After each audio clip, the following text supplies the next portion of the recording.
lot of land that's publicly owned.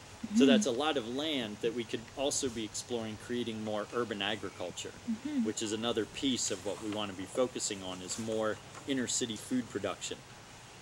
And again, it's the kind of thing where we don't necessarily need to be idealistic about this and say, well, can we grow all the food that the city needs in the city? You know, I'll take a half percentile right now as a starting point.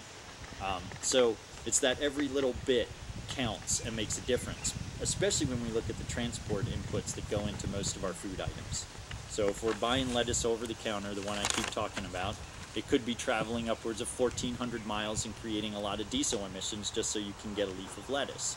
That's why it becomes significant for us to start to grow some lettuce, grow some arugula, grow some cilantro, grow some basil, grow rosemary in pots on your windowsill. It's also economically viable because if you go to the grocery store and buy that, they're getting a crazy price for something like 4 ounces of rosemary sprigs in an overpackaged little plastic, container.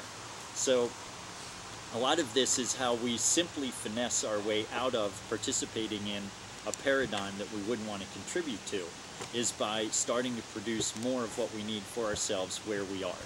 And that's one of the paradigm shifts that permaculture is recommending, is transitioning from being consumers to being producers. And as we transition out of being consumers to being producers, we begin to change the paradigm that right now is based on a consumer society paradigm.